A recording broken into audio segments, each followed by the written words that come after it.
This morning I'm in the kitchen of the Fours in downtown Quincy, and it is a magnificent kitchen, I must say. I'm with Michael Manhelp, who is the chef here at the Fours, and he's going to share with us one of his best and most impressive recipes. He also has told me that he's going to modify it just a little bit for that home chef. Are you ready to go, Mike? We are. I'm going to make today our buffalo mac and cheese. It's a simple recipe. Like she just said, I am going to modify it so that it can be made by anybody at your house. Normally, you know, there's a couple other extra steps that we take here because it can be done here in the restaurant.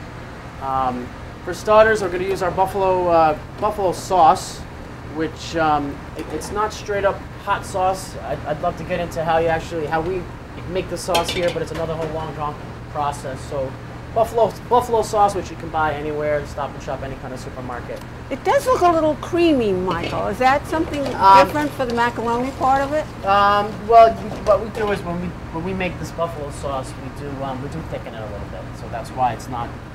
Normally, a buffalo sauce is more red, but because of the way we modify it here for the restaurant, our secret recipe, the color is a little bit lighter than what you would see in the store. Cream sauce, though, the cheese sauce is kind of like a bechamel sauce, light cream and heavy cream. I have it right here. It's already made up. If we make this to order, obviously because of the milk, which is what it is. It's going to come out white. Again, it's basically a thickened milk is what it is. So we're going to heat some of this up. Also in the oven, I have cooking right now some chicken. Again, we use a different type of chicken, but if you're going to make it at home, grilled chicken breast, pre-cooked, pre-cut, however you want to do it works just fine. We're heating up the cream sauce right now. I'm going to add a little bit more to it just so that we have enough. I'm going to turn this off. As far as a dish, you want something that's oven safe. We have these casserole dishes that work perfectly. While that cream sauce is heating, I'm just going to add a little bit of this. Grab a spoon if I can reach it. Actually, you know what? I'm going to grab a spoon right here. I'm going to add a little bit of the hot sauce to the bottom of the casserole, so that the pasta that sits on top is going to be able to blend into it. It'll be just fine, just like that. Leave this on the side. And I'm going to reach over here to grab some, as far as pasta, we use penne pasta, ziti, but whatever pasta your kids might like, or mom and dad, whatever they prefer to eat. I'm just going to grab a handful to put in the, and again, you can preheat the pasta if you like. Pre-cooked is okay. If you want to heat it up in water before you add it to the cream sauce, it's fine. I'm going to grab one more handful so it's a nice full portion. Probably about 6 to 8 ounces of pasta is what we do here. Let that heat up a little bit. That's heating up.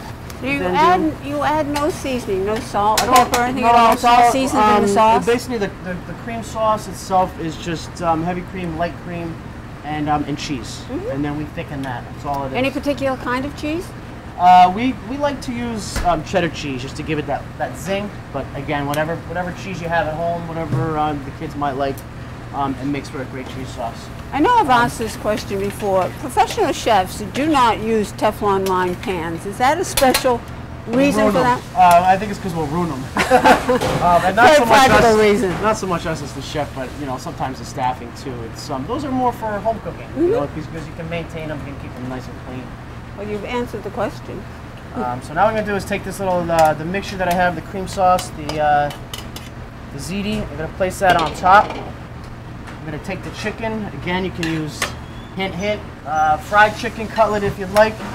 I'm just going to use the grilled chicken that we heated up before. Put this on the top, leave this on the side, just spread that out a little bit.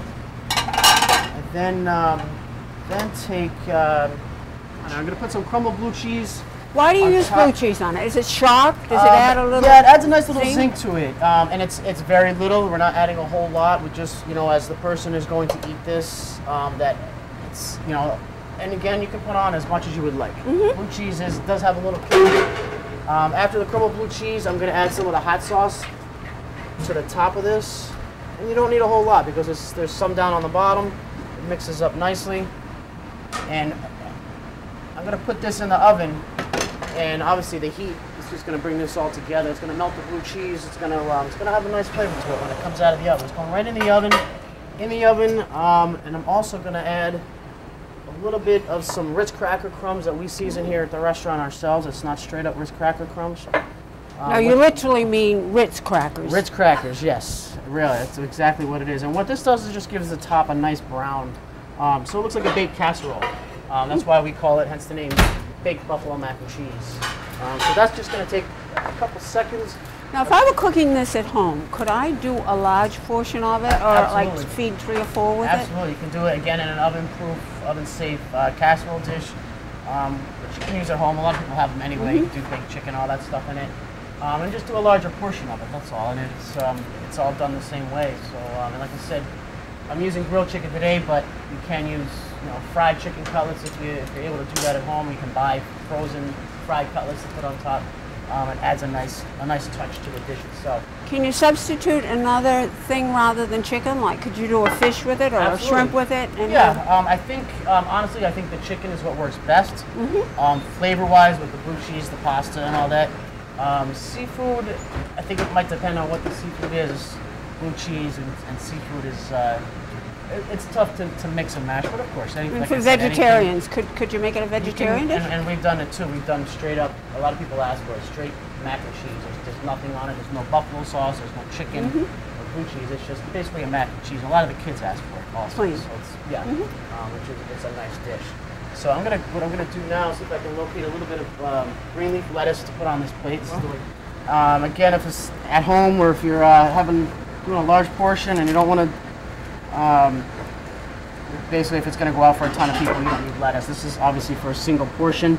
I'm going to go behind me and grab the mac and cheese, which should be pretty much all set. Careful not to burn yourselves. It does have a nice crisp. It could go a little bit more, but we'll let it go for now. It's still going to taste good. We're going to place that on top.